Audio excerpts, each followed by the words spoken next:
Hi, I'm Lindsey. And I'm Charlie. And this is the Jug O Sip podcast. You can find the Jug O Sip podcast on YouTube and Spotify every Monday and Friday. And don't forget to like, share, subscribe, and follow at Jug O Sip podcast on all social media. Go. Let's do this, bitch. Okay. Jug O Sip podcast, episode 4. Wow, we're on episode 4 already. Episode 4. Jesus. Okay, well, let's tell them what we're talking about today, Charles. Well, we're talking about a couple of interesting things today, but we wanted to start off by talking about a tragedy that has happened. It is a tragedy. It Don't is. Laugh. I laugh at tragedy. That's We're talking about a very unfortunate tragedy that happened on Nickelodeon almost 20 years ago. You're not good at math, but probably. It was 20-ish. It was in 1999, the year 2000. Okay. Wait, so it's 20. Oh, yeah, so 20. it would be good 20. Math, babe. See? Congrats. I could do it. Nice. I could do it. You did math in your head for the first time ever correctly. That's right. So 20 years ago, there was a very unfortunate thing that happened on Nickelodeon, specifically on Nick at Night, but the Nickelodeon network. Oh, was it for Nick at Night? Yeah, it was for Nick at Night. Huh. And that tragedy was the rejection of the pilot script for the Pataki show. Would it be called the Patakis? Just the title? Well, I call it the Pataki, but depending on how you look it up online, it's either the Patakis or the Pataki show. Why don't you tell the people what we're talking about? Okay, so those who have seen Hey Arnold may know what we're talking about, and those who have not, which I don't know who the fuck that would be. I would be personally offended by their presence. I don't know what millennial hasn't seen Hey Arnold. I don't think I could be friends with them. But, okay, so if you haven't seen Hey Arnold, or if it's been a while, there was a character on there named Helga Pataki who was an antagonist / protagonist. She was neither good nor evil. She was sort of neutral. And she bullied Arnold because she was deeply in love with him. And because of her psychological state of her and her severe, her emotional and psychological states were so tarnished and tumultuous. Yeah, and it was tempestuous. That she was a very tempestuous person on the inside. Tempestuous? Yes. We hitting them with a lot of college words right now. Well, obviously because of tempestuous, the root word is tempest, which is a storm, which means a perfect storm inside. A tempestuous person would be like a storm inside. The more you know. Because knowledge is power. The more you know, and the less you care.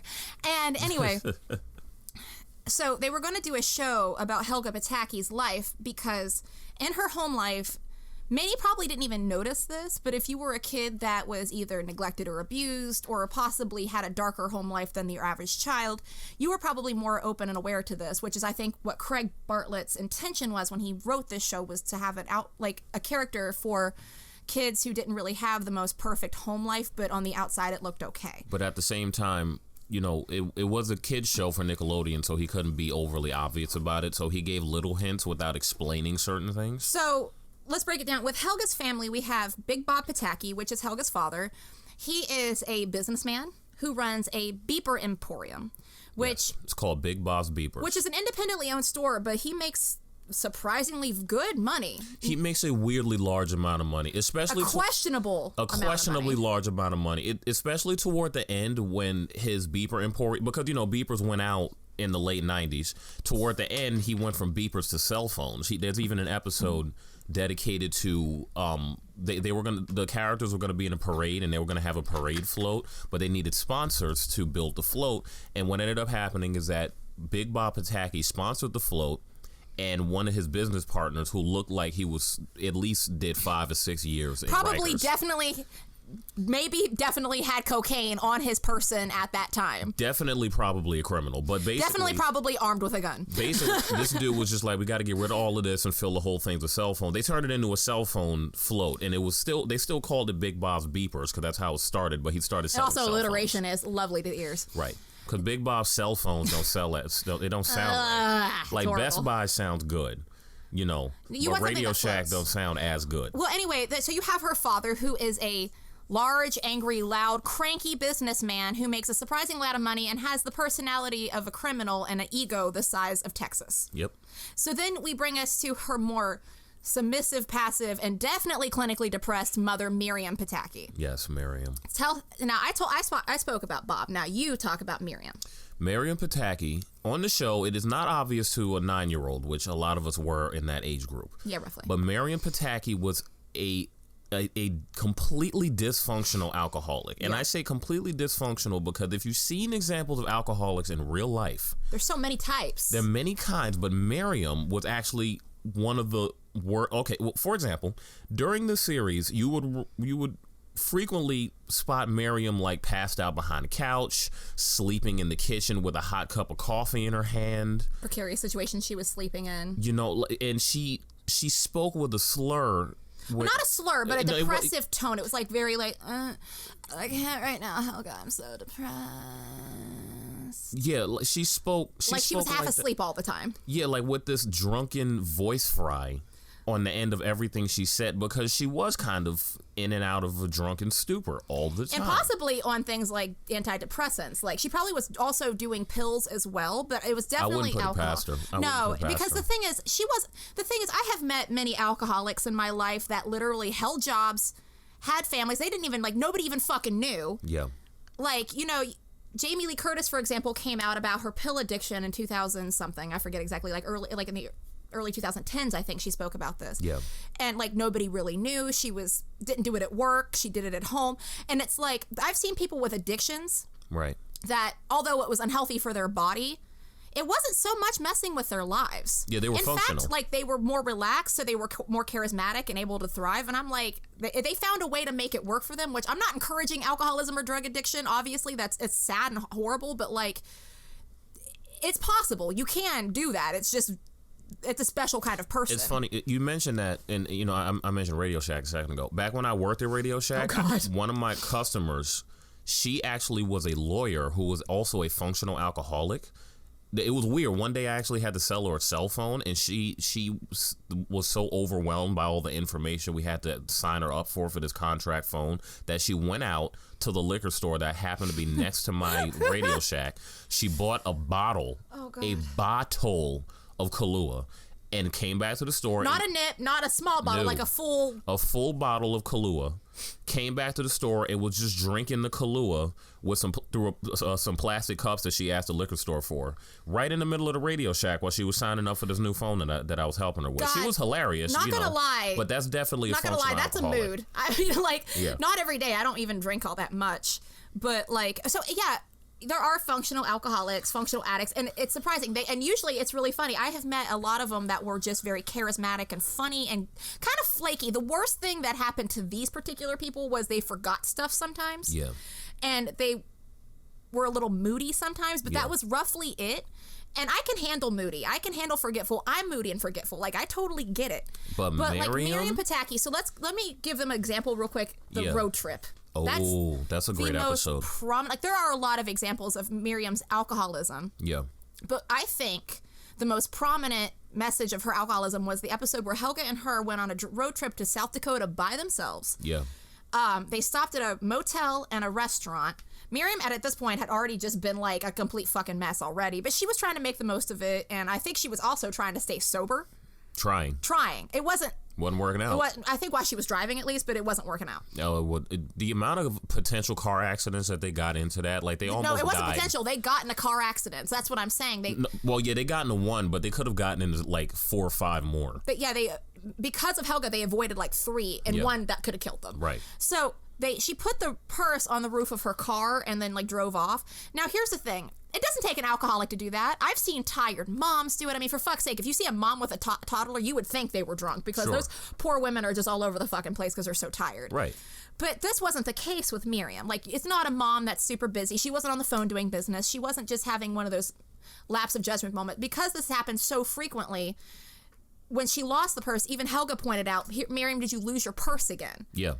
Now, we talked about how, like, she lost the purse and stuff like that. Now, talk about when Miriam's sober.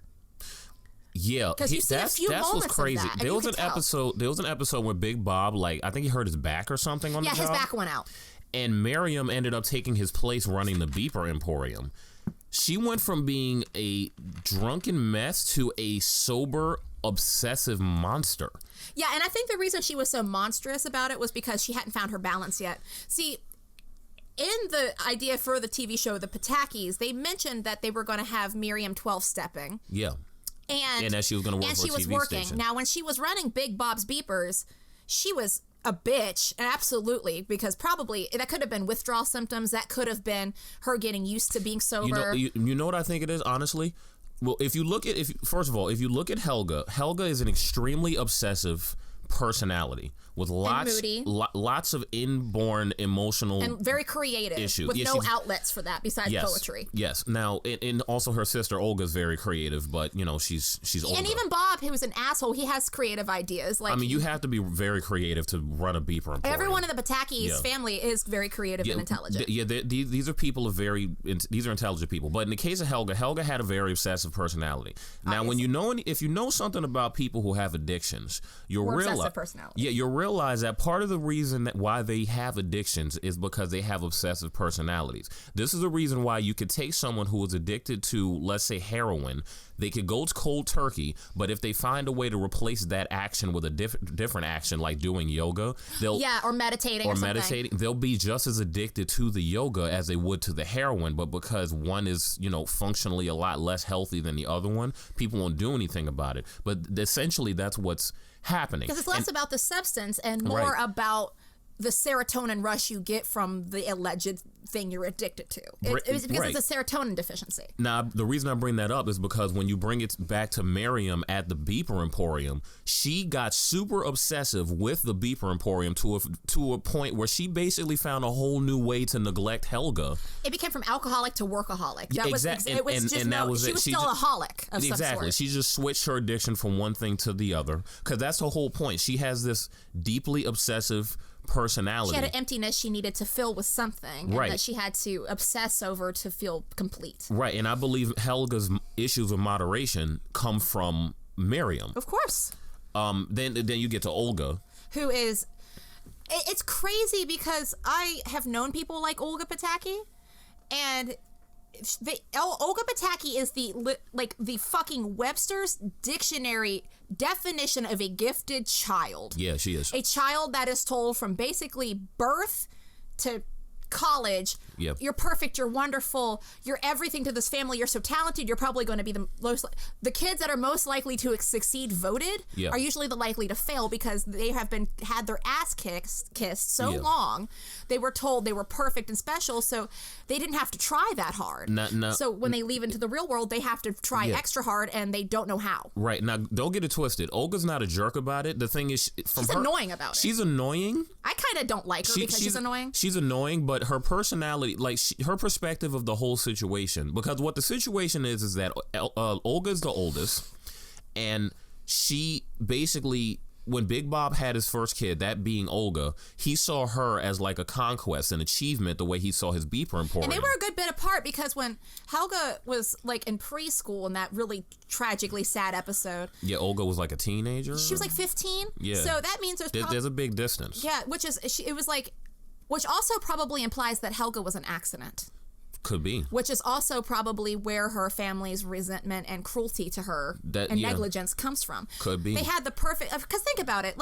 We're humans, we have a huge ego. Yeah. If we have the perfect golden child, which you and I thankfully are not a couple that thinks that exists. Yeah, that's an illusion. Every kid is special in their own way, and we have to find a way that makes them individually thrive. Right. No one's perfect. Right. But they had this allegedly perfect little blonde-haired, blue-eyed, sweet, intelligent, gifted, soft-spoken, perfect angel baby. What human technically feels like they need more than that? Also, they ran a business. Why would they want two kids? And she's a dysfunctional alcoholic. I mean, when you think about Big Bob Pataki's ego, you got to remember that Big Bob is the kind of dude who would have subscribed to the whole idea of the perfect nuclear American family paradigm. The 2.5 kids, is that what you're thinking? Yeah, like the 2.5 or the one kid that you have, like that kind of American dream kind of, also, promise to white dudes type of thing that they did in the 1930s and 40s. Big Bob is the modern equivalent of that. Like, he runs his own business. He has a wife who was probably hot at one point before the alcoholism got to her. Yeah. Then he had his little girl who is an achiever. Now, in the case of Olga, she realizes that she has to constantly perform just to keep her family. She's a performing monkey for her whole fucking family. It's really, like, right. Honestly, I'd rather be Helga than Olga. For real. That's so much pressure. That's at the very least, Helga lives inside of her own defined authenticity. Sure, she's neglected, but the thing is, as an adult, she's going to be the kind of person who can define her own life, whereas Olga is the opposite. She can't define her own life without the approval of someone else or her family. So when she has real problems, or even problems that aren't that deep, she breaks down. There's so many episodes. Like the episode about her grades, where Helga changed her grade to a B+ and she almost killed herself. Like, yeah, it was, Olga got so depressed off of one grade being changed to a B+. That chick almost killed herself. Whereas Helga... And what's crazy is that's another Miriam. That's more Miriam and Olga, because it's like... Well, Olga's future is going to be really sad because... No, it is. What's going to happen is she's going to marry a guy or get pregnant with a guy who has a good job. That dude's going to dip on her, leave her abandoned, drunk and alone, developing the same fucking addiction problems her mom had, except so much worse because she's going to be by her fucking self. She's going to be a CPS mom, dude. I think it's going to be even deeper than that. I don't think the dude is... Yeah, I think it's going to be worse. I don't think the dude is going to leave her. I think she's going to find a good guy that deserves her time, who's an achiever just like her, and what's going to happen is he's going to start achieving, and then she's probably going to feel like she doesn't have to work as hard to achieve, and she's going to have an existential crisis because there's no show anymore. This is the reason why, in going back to the Patakis, one of the plans of the show was that Olga, after finishing Bennington College, yes. Bennington College, she moves back home and she tries to become an actress. That's the whole point.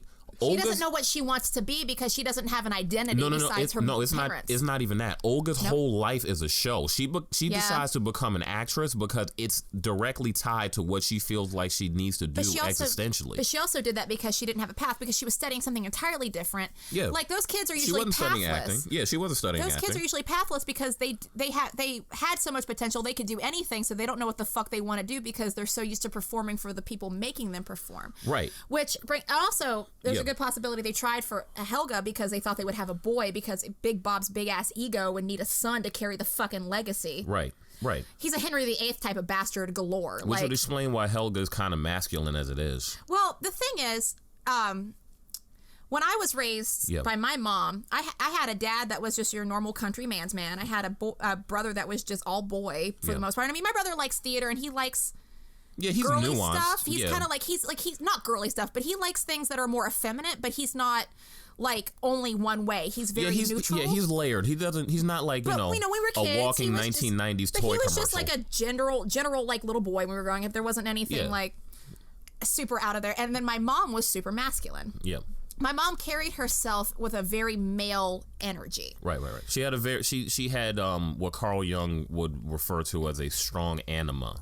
Yes, I believe that's sort of how it is. Like, I think everyone's sort of nuanced, and if you're the type of person who just doesn't have a gender identity, you choose not to have that, you just kind of are a nice blend of everything so much that you just want to just be in a nice centered place. Yeah, that's cool. Yeah, there's nothing wrong with that. Like, no, everybody has their own like balance and identity in this, which I think is really cool. But my mom was identified female, right? But she dressed very masculinely, carried herself very masculinely. She carried herself like she had a big dick. My mom had BDE, and because of that, I was a tomboy growing up too. My mom was a tomboy growing up, and I was a nice balance, but I also really tomboy things. I like skateboarding, and I liked lizards, and I liked mud, and I liked I didn't really like sports, but I liked getting dirty, and I liked going outside, and I liked doing like masculine energy things. Sure.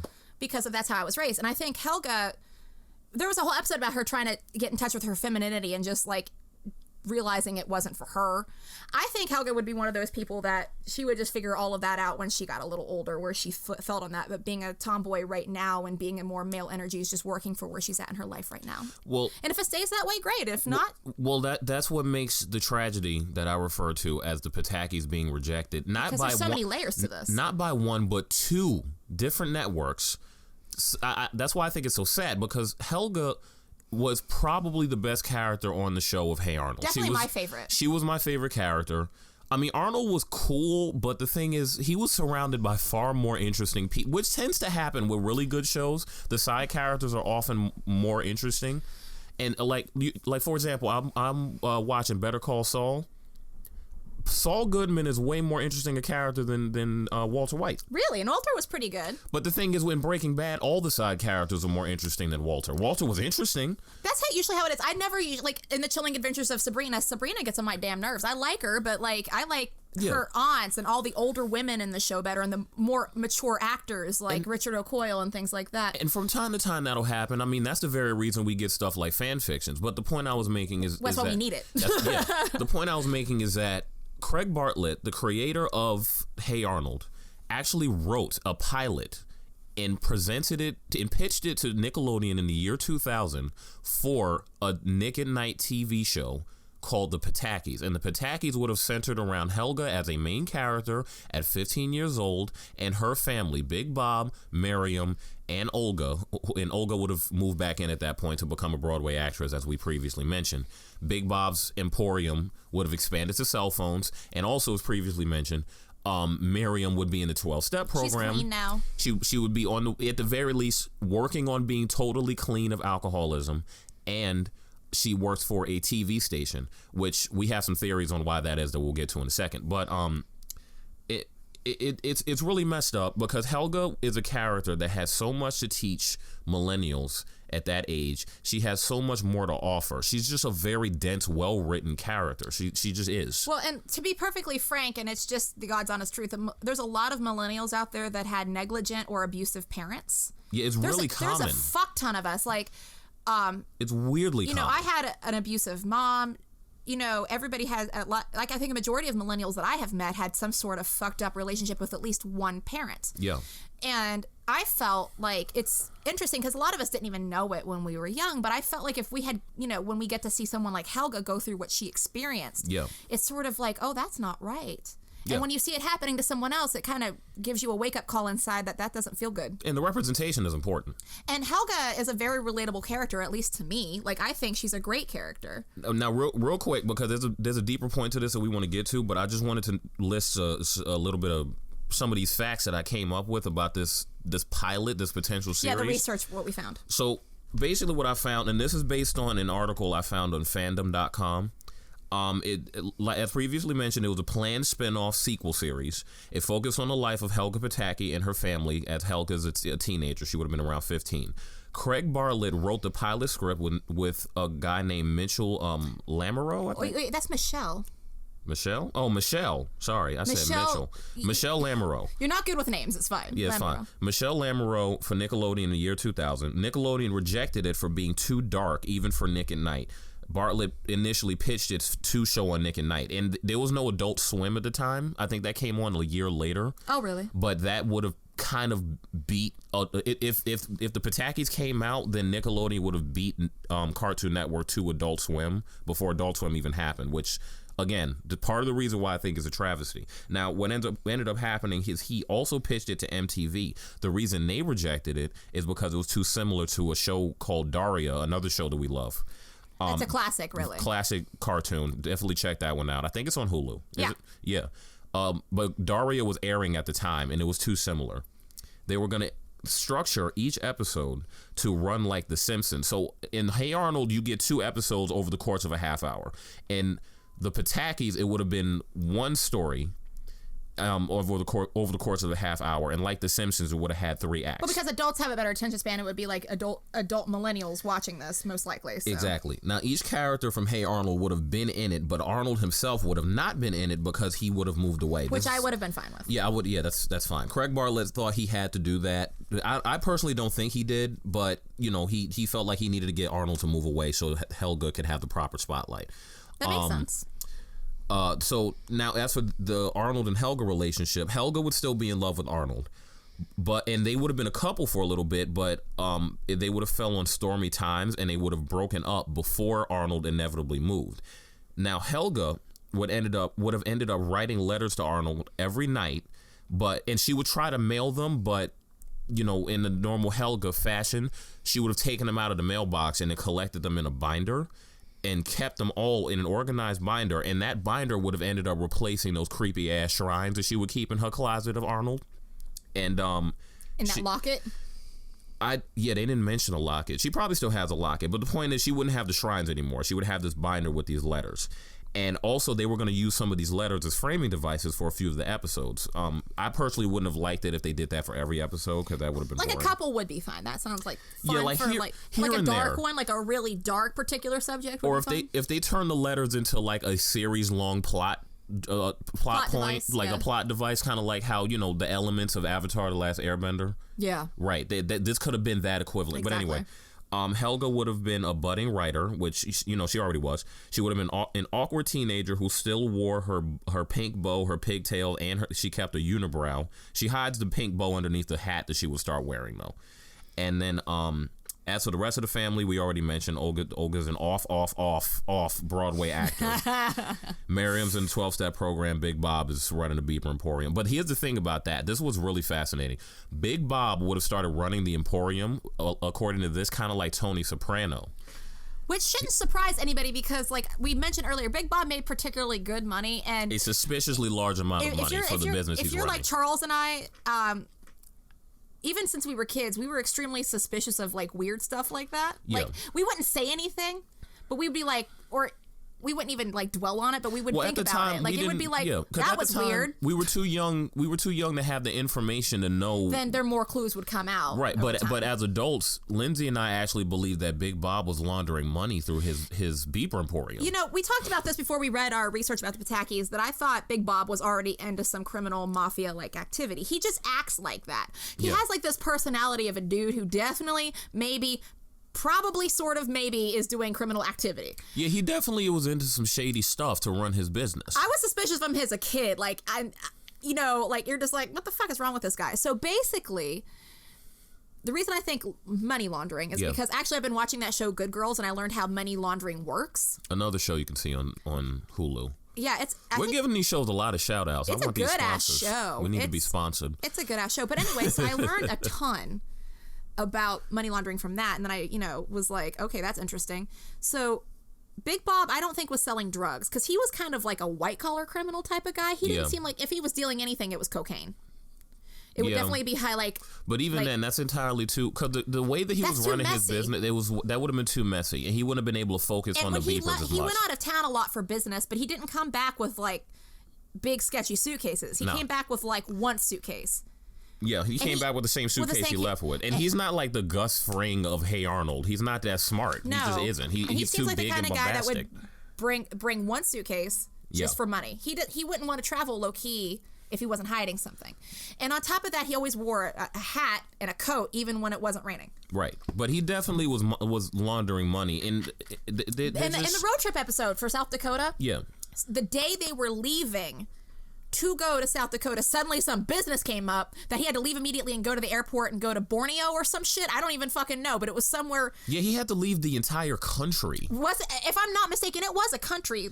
Which is crazy, because it's like, what? He definitely had to at least leave the state. Yeah. And he also, because they were supposed to drive to South Dakota, he didn't even offer them a trip to the airport and say, hey, go take a plane instead of driving. He didn't want them with him at all. Plus, then you got suspicious purchases like that RV, that hyper high-tech RV he bought for their camping trip. And also, a white-collar criminal seems like the kind of guy that would just spur of the moment buy a parrot for no fucking reason for his business. Yeah, which he did do. But here's the thing. So I don't think he was dealing drugs. I think he was on cocaine and laundering money. Oh, he was definitely doing coke. Oh, yeah. He was aggressive and loud and bombastic. Yeah. He was energetic and a little violent, just like cokeheads. Like he was definitely doing cocaine. And he was probably functionally doing it. And he was too coked up to notice that his wife was a dysfunctional alcoholic. Or to care. He was just so ramped up because it was always like beepers, beepers, beepers, beepers. Yeah. And it's like with him, it's like he would like be like, I have to leave suddenly.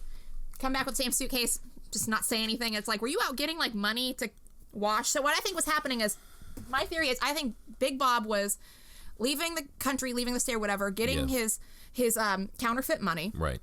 Going back to Big Bob's, and like, I don't know exactly the details here to make this work, but he was somehow trading customers or trading people with the unwashed money for clean money. Yeah. And it was through the transactions of the Beeper Emporium. I don't know how he was doing it, but he was somehow like increasing his money in value. And when you think about it, it makes a lot of sense because even if the money, like for example, in Breaking Bad, all of the criminals in that show had the same problem. They could not spend their money right away without laundering it. This is the reason why you had Gus Fring's, Los Pollos Hermanos restaurant. Yeah, that was a cover for meth and money laundering, wasn't it? Yes, exactly. He had to launder the money that he was doing. And the meth lab was in the basement. Yes, exactly. Now the thing is, money laundering is his own criminal enterprise business.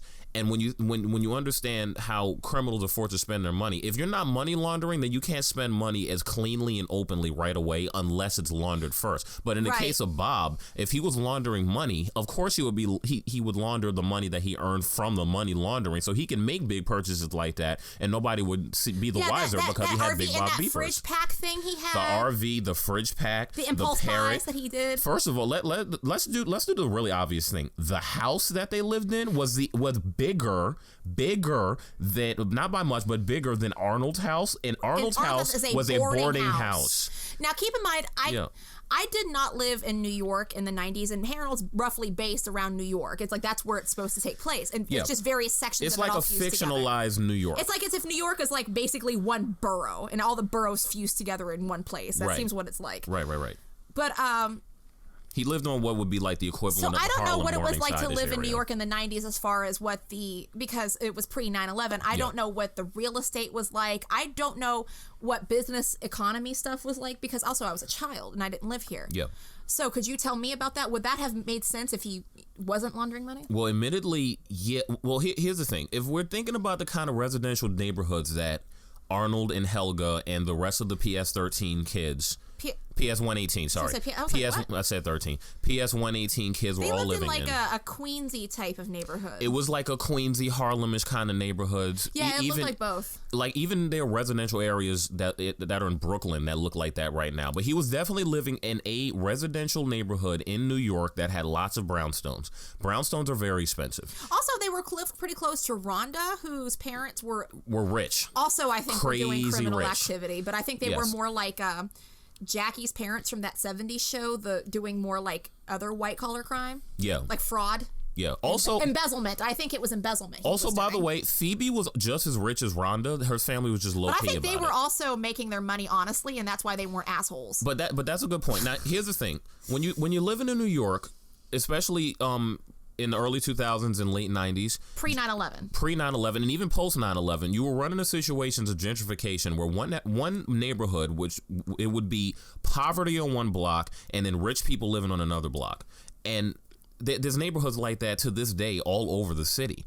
In the case of Hey Arnold and Big Bob's Beeper's existence, that would make a lot of sense. That he would own a very expensive looking house in a residential neighborhood, keeping himself low key. Like he owns the building.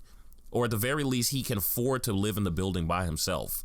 A multi-floor building in New York City, in a residential neighborhood, while he's laundering money. I mean, even at the very least, it was an expensive...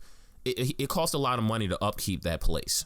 Yeah. It would cost even more money to make the purchases that he made. So, again, laundering money... And I get it was beepers. I do get that. But... And then cell phones. But yeah, beepers and then cell phones... and maybe other electronics. But I don't know. It's just his personality and the things he did.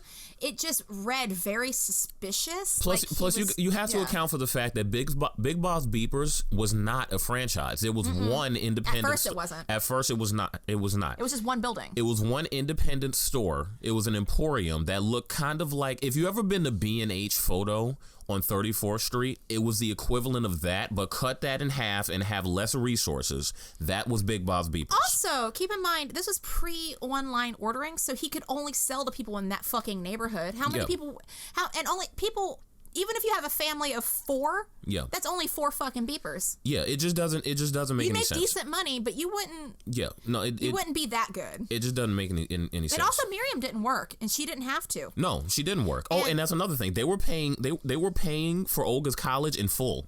Yeah, they didn't even have student loans or financial aid. No. And she went to private schools. And then Helga went to that, even though the school recommended, Helga went to that really good therapist, Dr. Bliss, and that wasn't a cheap well, theoretically, because remember, Helga went to PS 118, which is a public school. It is possible, especially when you're thinking about the surplus era of 1990s economy, it's possible that Dr. Bliss was a state-assigned child therapist that was working for the school, like and maybe she could have been either working pro bono, or at the very least the school was paying for the sessions so that Big Bob didn't have to spend money on it. But at the same time, if they weren't paying for the sessions, that's still another expense that Big Bob, he didn't even feel that at all.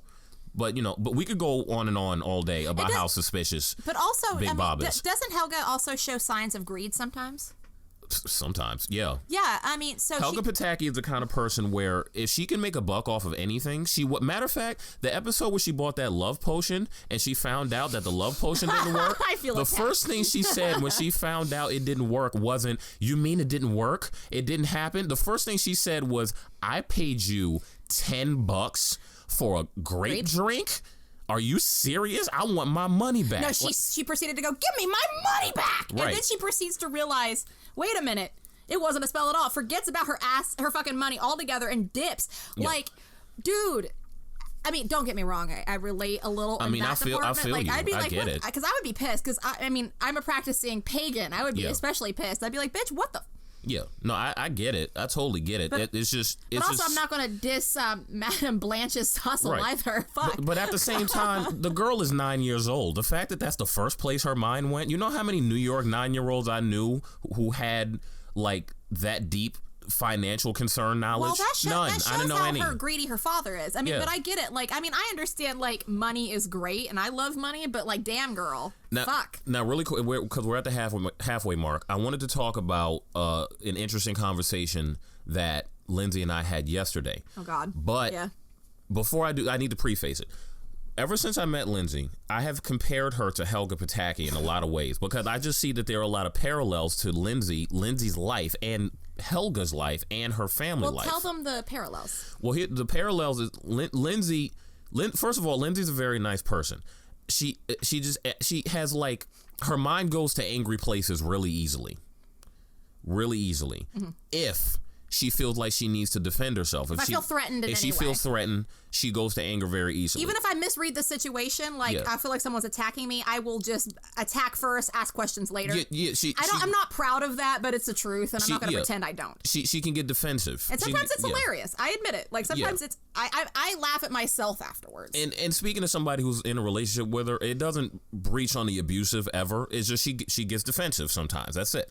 I get frightened. Like if I feel like threatened at all, I'll be like, what does that mean? Yeah, and then if you explain yourself, I immediately I'm no longer angry. I just need to feel safe. It's no more deeper than that. Then Lindsey, it can become very, I mean, I wouldn't really call this a problem. At least it hasn't been a problem as long as I've known her, but she can be obsessive over projects or anything that she really wants to sink her teeth in. She can get very passionate and obsessive about it. Personally, I have obsessive tendencies. I totally admit that. Right, but the thing is, she has this under control way better than Helga does. Like, I don't have an addiction problem. I do have a dependency problem on certain projects, tasks, anything that increases my serotonin. Like, that's why I like roller coasters. Right. I can control it, but I definitely know if I let myself go, I definitely could get way out of control. Plus, there's like simpler parallels, like how Lindsey and Helga were both 9 years old at the time. Helga would be the exact same age Lindsey is now if Helga was around in real life right now. Helga had like an interesting relationship with an older sibling. A very similar relationship, because like I can totally say this, that my brother and I, because like just full disclosure, my brother and I have a very lovely relationship now. Yeah. But as children, we had the golden child scapegoat relationship. My brother was very Olga-ish. He's not a failure like Olga became. No. He's definitely has his life in better order than Olga does. But Michael was the kid that didn't have to try as hard to impress mom or school people. Like, everybody just sort of thought he was the greatest thing ever. This is not dissing my brother. This is just dissing the adults who did this. From the stories I've heard, the people just thought that her brother Michael was going to be, running a Fortune 500 company, that he was going to be a CEO somewhere. things like that. And they told me I would grow up to be a criminal and told me to shut up and stop crying. Right. Not to say that, and in all due respect, not to say that the man can't still do those things. They just thought that's what his... They just kept forcing that info on him. They put a lot of pressure on him to be successful. And I feel in a lot of ways my brother was abused. And this wasn't my dad. This was my mom and other adults in his life. My dad didn't do this. My dad was just happy he had kids and he loved this. And that we'll get into that in a second. But my brother and I felt like he was actually more abused than I was by that. Really? Yes. Okay. I can actually put my pride aside and say that. My brother was more abused than I was. Okay. Well, and let me explain please why. Explain. Yeah. My brother was worshipped, coveted, and idolized, and all of these things at such a young age that it created a dependency on our mom. He couldn't see the truth of who she was, and he even can acknowledge that now. It's not shitting on him. This is just the complete truth. He couldn't see the horrible person my mom was because she had him brainwashed by that shit. She made him feel like he had to be so successful that when he finally had the opportunity to, it just sort of like made him want to just pursue simpler things at that point. Yeah. All my brother ever wanted to do was help people. In fact, he wanted to go into law enforcement. That's still where he's at. Yeah, and all he wants to do is law enforcement. And it'll take little steps. He could definitely do it. But my brother's a very kind and decent person. But it created a tumultuous relationship between us that it caused us to hate each other. Mm-hmm. And where I was abused, I was physically, emotionally, and psychologically tortured by my mother. Mm-hmm. I had everything from like coffee tables thrown at me. My eardrum was busted for not folding jeans correctly one time when I was 15. I was knocked unconscious for not cleaning my room. I was told I would become a criminal and probably be nothing in my life. And I was left alone for sometimes days. Yeah. Because my parents ran a business. My mom would be gone from like 6 a.m. to 2 a.m. I would be in bed. I'd get dropped off at school or have to take the bus. And by my teens, I was home for days at a time by myself. And I was a latchkey kid from the age of actually 9 years old. Helga's age is when I started being a latchkey kid. The interesting thing about your mom, she's the big Bob of the family. Yeah, she's the big Bob. She would have been the I'm big pretty Bob sure she had character. some sort of criminal connections. Now, the interesting thing I think, because your mom's female. She was female before she died. But I mentioned earlier, she did have a lot of masculine energy to her person. She and Big Bob had the same haircut and color. Because Big Bob went gray.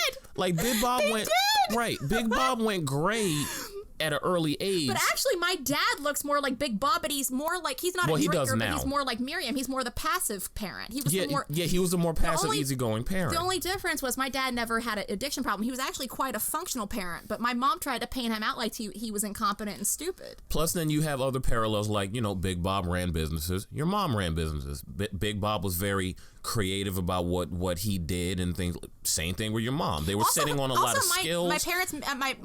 My mom mixed up my name sometimes with my brother's. There you go. Then you got other parallels, like both you and your brother have creative impulses and have a knack for for performing.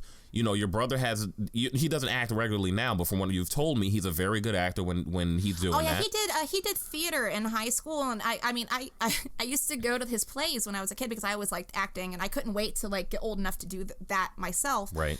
And I would just look all like starry-eyed. Even if he didn't have like the biggest role, I'd look at him starry-eyed. I'd look at the other cast. Like, these people were my heroes. It was always so special. Like, that's a really, I noticed that. That's actually a really sweet thing, that one of your inspirations to actually become an actor could have actually been your brother. Oh God, don't make me cry. It couldn't, but it is though, because your brother, he was up there just doing his thing, and you were his little sister in the audience, just looking at your brother. About 9 years old. About 9 years old, looking at your brother just be great in the audience. And one of the thoughts you had is, I want to be great just like that one day. Mm-hmm. And it happened to be your brother. And I never told him that because that was when we didn't like really like each other. But it happened to be your brother that did that. Now, that's one parallel that Helga didn't unfortunately have. Well, actually, she couldn't look up to Olga the same way. Not exactly, but there was that episode about the grade change that when you took out the toxicity of her pressure, Olga and her got along fine. That's true. That when Lila got in the way, they didn't get along, and when the grades and the parents got in the way, and anything that was toxic that got in the way between them, it ruined their relationship. Right. Olga was too oblivious to notice, but Helga wasn't. Now, my brother is not oblivious and dumb like Olga is at all. He's a very sharp kid, or I say kid. He's 35. But like I call 35-year-old child. I call everyone kid. It's like sort of a thing, but like 127th but there are very trimester. similar parallels, which brings us to the "Oh God, don't make me cry" statement, Charles. Which the pride conversation. Oh yes, the pride. That's what okay. segues so to this. Yesterday we were talking just about couple stuff, and Lindsey admitted something to me about herself that I straight up didn't even know. I'm surprised you didn't. I thought it was fucking obvious. Well, it wasn't obvious, or at least it wasn't obvious to me. I thought it was. I mean, it's just... And that Lindsey has an issue with pride, with wanting people, not wanting people to see her as vulnerability. She doesn't want people to see her as vulnerable. And Helga is the exact same way. Helga has a lot of pride. Well, okay, first of all, Helga's mental health and emotional issues are way larger. I mean, this chick will straight up hallucinate in the street. She does not care. She disassociates a lot. I think she'll be okay when she gets older if she stays working with Dr. Bliss and working on her mental health. But yes, she could easily by the way, in the Patakis, Dr. Bliss was going to be a character, and she was going to be a regular character. And I honestly love that character. She was such a good therapist. Dr. Bliss was great. But, you know, Helga had pride issues, and she had issues with vulnerability. If you're a fan of the show, you will know that Helga would refuse to admit to Arnold right up until, like, Arnold literally had to find his dead parents first before this chick admitted openly that she was in love with Arnold. It's a mood, though. It is. She kind of did it in the first Arnold movie, but then she refuted it. But in the second one, when he concluded the series, this motherfucker had to find his supposedly dead parents. These people were missing for a decade before he found them, woke them from a sleeping sickness, a disease that only existed in a part of South America that doesn't exist. They were in a 10-year coma. And then she admitted her love to Arnold. And I can relate to that level of That's stubbornness. Helga. Now, here's the thing. The reason I say that, I'm not... one of the major differences of that is my anger does not reflect on the people I love. I am not... Like, when I like somebody, like when I love somebody, or I'm not mean to them. I'm very kind, I'm very gentle, and very sweet. Yeah. However, if a stranger challenges me or someone says just the wrong thing, yeah, I'm gonna flip a table and fucking cut somebody. Right. And I've never actually been in an actual physical altercation aside from a few cat fights in my life. Right. But the thing is, I will verbally cut you before you can even fucking blink or I even get the sentence out because I feel I've been threatened in some way. Yesterday, Charles pointed out to me, he's like, I said, I just don't want people to think I'm a pussy, and I don't want people to think I'm soft, so I sometimes put up a tough front, and I'm super embarrassed to admit that. He goes, Lindsey, a lot of people think you're soft, and I said, who the fuck said that? Yeah, like, she flipped it. She started sharpening knives. She was like, who are they? Tell me who it is. He looks over, I have my pocket knife out, and I'm sharpening, and I'm like, who the fuck said that? Was it Roberto? Who said I'm so...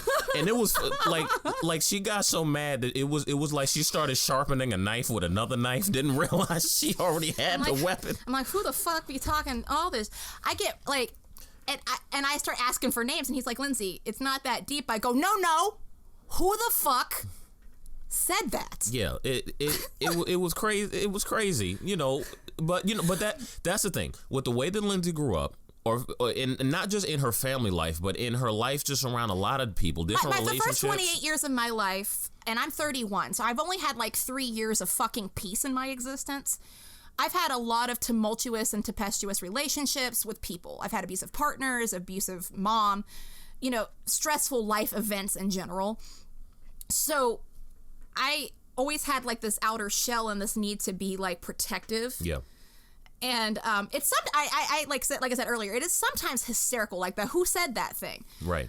Like, yeah, it had those moments when it's funny. Like I'm even more protective over people I love. Like, for example, when I was a little girl, my first day of kindergarten, fucking day. Yep. First time on a school bus, other than my preschool bus, like the little mini preschool buses. Right.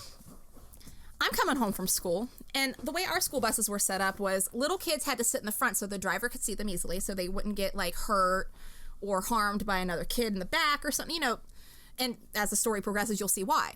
And the further back, the older you got, you could sit towards the middle, and then in the back, and like you were like high school, like freshman on, you could sit in the back. It was just sort of a responsibility thing. Yeah. My brother would have been about 8 or 9. He's 4 years older than me, and I would have been like 4 or 5 in kindergarten. So I hear like yelling or something from the back. I only know this because this is the verbatim story I was told. And this high school kid had my brother, who, when he was a kid, was a skinny little scrawny thing. I mean, he was just this cute little like freckle-faced skinny boy. He looked like Opie from Andy Griffith with black hair. Like, oh, that's funny. He just like this little freckled-faced, gap-toothed Opie boy. He was super cute. And this kid had him by the side of the head, lifting him out of the seat of the bus. Yeah. Now, a normal little kid would be like, teacher, bus driver, my brother's in danger. No, fuck all that. I rely on nobody. I get the fuck up while the bus is in motion. I'm 5. I am 2 foot nothing. And I have a Pebbles Flintstone ponytail in my hair. I literally have that same haircut now. And my mom dressed me real cute. She had me in like little like Mary Jane shoes and leggings and like I don't know what the fuck I was thinking. I must have been smoking some crack or something. I don't know. You know, little kids aren't afraid of anything, and I'm already ballsy as an adult. So imagine how like little fuck I had at 5. Yeah. I wasn't afraid to die. So I walk into the back of the bus, and my brother's screaming, and he's in there. And I put my hand on my hips as an act of defiance. And I still do this. Yeah. Like Supergirl, just slam my hand on my hips, and I stick my little chest out, and I go, put him down, stupid. Don't you know you can hurt him? That's my big brother. That's adorable. And my brother begged my mom to never let me ride the bus again. He said, wow. He's like, she is going to get me killed. Please do not let her talk to people again. And that was the beginning of that kind of relationship with my brother, that we were always defending each other, but beating each other's asses till we almost died. Right. But you know, again, to the initial point, Lindsey has always felt like, or for many years has felt like she doesn't like the idea of people seeing her vulnerable. Like, she doesn't like to cry in front of people. Well, it's not that I don't like. Let me explain, because this is the reason I'm talking about this is because I want to be better at that. Yeah, she wants to address it. Well, vulnerability is strength, and I mean, necessarily pride in itself isn't necessarily a bad thing if you use it in the right tool. Well, real quick.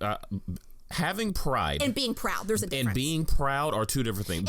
Being proud is when you do something or experience something where you feel pride in the thing, accomplished, happy. You feel like the thing that just happened to you was a privilege to experience. That's what being proud is. But pride is a spectrum. Proud is when you're in balance. Out of balance pride is when you're to a point. But that confidence I have from the pride can help me in life where I can put it to better use, is what I'm saying. Right. Now, on the spectrum of pride, when you get to a point where pride is an ego response and you feel like you have to basically defend yourself, or you respond to situations through conflict where conflict didn't exist because you feel threatened. Or you got alarmed. That is when the sensation of being proud, something that everybody experiences, goes to an extreme where you've dipped into the extreme spectrum of being proud. And because my mom was like that, I was raised that way. And it also could be just a genetic trait that I have to learn how to balance.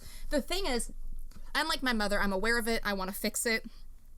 I don't necessarily like it, but I'm trying to make it a better thing. It's a difficult thing. Part of the reason I'm talking about it here so publicly is I'm putting myself in a vulnerable place. The crying thing, as he explained, it's not that I don't want to cry in front of people. I'm physically incapable. Okay. Unless I'm acting. I can do it when I'm not me. When I check out of Lindsey and I'm in a totally different character space, and I have to start crying with technique. Like my crying technique as an actor is I breathe a certain way that triggers the tears. It's not coming from an emotional place. Right. If I'm around anybody, even if Charles is asleep in the room, I can't really cry. And if I cry at all, even by myself, it's like... It's scheduled. Not even just that. But it's like, okay, I'm done. Yeah. Like you'll like... It's so terrifying. I feel like a robot. I'm like, crying sequence commence. Done. It is so pathetic. Like, I mean, it's hilarious at the same time to me because, like, I am literally such a, there was an episode of Grace and Frankie where Brianna did that. She was like, I have to schedule, he thought she had porn videos, but she actually had videos that triggered her to cry because she thought she was going to be by herself. Right. That's me. I don't watch porn when I'm by myself. I watch shit that makes me cry. Like, I put on Moulin Rouge and just have a real ugly cry for 5 minutes. Yeah. Which, there's some interesting parallels between your mom, Grace and Frankie, Grace, and Big Bob. There's this trend of businessy parents. And Brianna's like, I'm not cold like Brianna per se, but I have a coldness sometimes. Like, I can put up a cold front if I want. But there's this trend of ambitious parents that are pursuing a business. When they have kids, they raise their children to be as tough as the world is to them when they're raising their business. And that's absolutely something I'm terrified of to become a parent. That's why I'm addressing this now, because I feel like I want to have a kid in the next few years, and I want to also have a successful career, and I'm deeply ambitious, and career has always come first to me. I don't want to do to my kid, or technically our kid, what my mom did to me. Like, on one hand, there needs to be a balance, because you do need to make your kids tough. And I mean, I am kind of grateful that I'm kind of like tougher in situations, but sometimes I'm not, because especially in this day and age, because it like pride itself, it could be a positive thing. Like, I'm really strong, but also at the same time, I'm kind of a bitch and don't realize it sometimes. It's just true, because I'll be like, why is that person crying over that? That's weird. And I try not to judge the person, but it just confuses my system. And it's not like I don't have empathy or anything. It's just like sometimes I don't understand, because it takes a really big thing to upset me. I'll admit, I have moments like that too. It can be confusing. I'm just a bit more balanced. Like, when you've been through more training for yourself. You're teaching me how to help myself. Right. When I see like things on television that would make the average person cry, and I don't cry, I don't judge myself anymore, but I also do not judge the other person for crying. I just recognize the fact that I had a very complicated life. It has left me with very complicated emotions, and I'm not on the same emotional spectrum or range as the average person. So I don't see the other people. I don't see them as weird. I just see them as different, and there's nothing wrong with being different. Right, and I try not to be judgy about it, but that's the weird thing. It's not that I don't want to cry. Like, I'll see some shit like that'll make me cry on TV. It's just I don't cry for very long, or my body will not physically let me.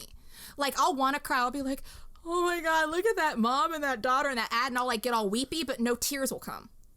And it's like, I'm not gonna lie, that's really fucking annoying, because what ends up happening is, because I'm so backed up at crying, I'll be like just in the shower having a perfectly normal day, and like an ad will be like, it's Mother's Day, and I'm like, and I'm always grateful I cry in the shower, because like you can't see it, which is very dark. But that's a pride thing. Like, the only thing darker than that is what Charlie Chaplin said. He said, the reason I love the man in the mirror is because when I cry, he cries with me. He doesn't laugh. I feel that, man. That's deep. But that's a vulnerable, and that's the thing. It's like, that's the pride thing. It's like, I started crying yesterday when I confessed to Charlie I had a pride problem, and I started crying, and I'm like, oh my God, this is super embarrassing. Right. And for me, I mean, I wasn't perplexed by the fact that she felt it was embarrassing, because I've run into like people with similar issues like that before, so I knew how to react. But at the same time, I didn't believe it was embarrassing, because being someone who, I don't come off as the most sensitive person in the world, but if I'm in a place where I feel like I need to cry, I don't care who's around. I'll just do it, because I understand that someone who's capable and able to be vulnerable in front of people, they actually have some of the most strength, because it's the equivalent of if you were fighting a war and you were fighting an enemy that knew every single weakness and you won anyway. Because at that point, you're not just fighting with the enemy, you're fighting with yourself and the enemy, and you're succeeding over both. Well, and that's what I'm learning. The thing is, what's interesting about my pride is I don't care to do silly stuff. Like, I would put on a snorkel and run through a drive-thru screaming, I love cream cheese. I don't give a fuck. Like, because I like making people laugh. I don't have shame in, like, doing silly stuff for entertainment value.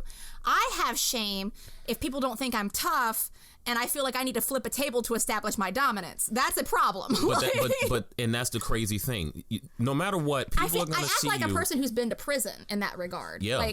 But I actually kind of lived like I was in prison with my mom. My mom was very strict. I was treated very badly, so it kind of came out like she raised me like a prison warden, so it's no wonder I'm afraid to show weakness. At the end of the day, people are going to see you however they see you. You can be whatever it is you want to be, or just you can have the truth you have, but people's perception, for whatever reason, will either completely misunderstand it or capture it perfectly. Well, and what's hysterical is it's not even so much about what people think of me. I just don't want people to fuck with me. See, it's not that people think I'm a pussy. It's the fact that I'm afraid someone's going to think I'm a pussy and then try to fight me. Yeah, you're trying to protect yourself from potential threats. It has a lot less to do with perception. Ego of, like, I think I'm better than people or anything. It's just it has a lot less to do with perception and more to do with fear. with being afraid that people are going to try to harm you. Right. That's been most of where my issues come from. It's just being afraid of not being safe. Totally justifiable. But, you know, you have all my sympathy and respect. Of course. That being said, I feel like the people in this world who are the strongest are the ones who learn to be vulnerable and protect and live within their weaknesses and are not threatened by their weaknesses being touched. Well, and that's the thing, and that's why I'm speaking about this today, because whatever your issues are, like my issue with pride, I had to learn that these issues that I have, because when I was younger I had even more pride, and the idea of having anything wrong with me upset me. But now it doesn't. And like honestly, this isn't a world-ending or life-ending problem. I'm very fortunate that this is probably my biggest problem, because when I loop back, that most of my issues loop back to pride and security. If I can get all of that in line, I'd be a pretty stable person, and I'm very fortunate that's like my biggest issue. Yeah. The thing with, and I'm not going to be able to get rid of it. Like, let's be completely honest. No one's able to completely get rid of your issues, but I'm going to use, what I have told Charles is I'm going to do better to use it as a tool for myself. I've already improved on it significantly, but I have so much more growth to do. So really quick, I just want to address that, because that's just highlight that's a very good point, because often in life, anytime someone points out issues that we have, the first thing that we go to is getting rid of the issue. And ego and being afraid of having that problem. Speaking as somebody that went to 5 years straight of therapy once a week, every week, and didn't miss a session, and if I did have to cancel, I would make it up. Sometimes the point, you shouldn't try to get rid of an issue because it's a part of your character trait. And again, every character trait is a spectrum. Sometimes it's not about getting rid of something, it's about managing where you are in the spectrum. And you can take something that could have potentially been bad in most situations and turn it into something good in other situations once you learn to moderate your own personal behavior. For example, if you have, other than pride, like say for example you have clinical depression. Yeah. And your which I have. Charles and I both have that. His is far more debilitating than mine is. I'll just like listen to Evanescence for 2 days and cry and then be good. And he gets way more debilitated. But if you're like us and you have clinical depression, or like a lot of Americans and people in the world have, you need to find a way that works for you. Say, for example, if you're the kind of person who is pursuing a creative endeavor and you have depression, and it's some days, for like weeks at a time, you can't get out of bed. But some days at weeks at a time, you're just go, as depression sometimes does to your fucking brain. That's certainly how it works with me. When you are in your go state, when you are good and you are up, do as much fucking work as you can. Get weeks of work done in a short amount of time. So when you are down and debilitated, you don't have to fucking stress and make your depression worse. Yeah, because sometimes negative things in your life are a part of you, and they become more negative when you fight against them. But sometimes you have to embrace them and work with them. Like in the case of me, it's like what Lindsey said. I like to do bulk work. I like to do lots of work in short periods of time, because there are days that'll happen where I literally just can't get out of bed. My body cannot physically move because of how debilitating my depression can be. The problem is that depression doesn't have a schedule. I don't know what days that'll happen.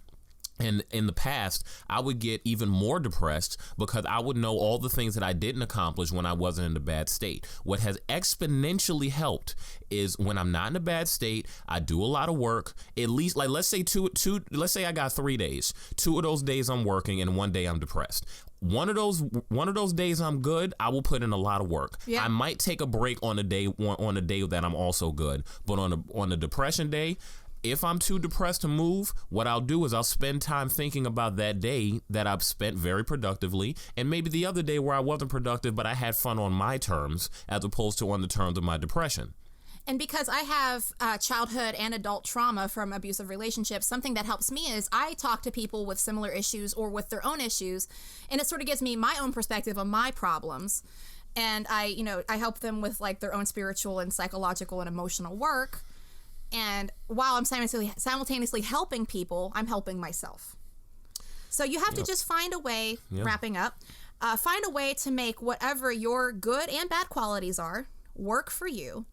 Don't be afraid to face or embrace them. Like, set your pride aside, like I'm trying to do, and just do the best you can. That's my final statement. Do the best you can. That's your final remark? Yep. Do the best you can. Okay, my final remark is on behalf of Nickelodeon, I apologize to Craig Bartlett, as is Viacom in general, because I think Nickelodeon and MTV are both under Viacom. Yeah. I apologize on their behalf for foolishly refusing a show like the Patakis to exist. I mean, we live in an age of remakes and revamps and revitalizations of media. There's a very good chance that a streaming network could pick up the Pataki script and turn it into a series. I would love if it got on Adult Swim and be right up there with Rick and Morty. Or even on Netflix or Hulu as an original. Anyone, just get it done. Because Craig Bartlett, he was a genius at the show Hey Arnold. I'm sure the Patakis, which a script that he already wrote, the pilot's already been written. I hope he takes another stab at it, because I'd watch the fuck out of that. I definitely would too. And like Hey Arnold, there's a lot of lessons that Helga Pataki could teach us. There's a whole lot of stuff out there that we can learn. One of those is learning how to be more vulnerable. Others, and there are many more past that. I'll actually be watching more Hey Arnold as I work on my pride issues to be learning from her. Yeah. That little girl can teach me a lot. That little girl can teach everybody, boys, girls, any gender that you are. Any human being. If you're a human with a problem, you can learn from Helga, period. And that's everybody. Period. So have a wonderful day, night, whatever you guys are doing, and we love you. Thanks for listening. Bye, guys.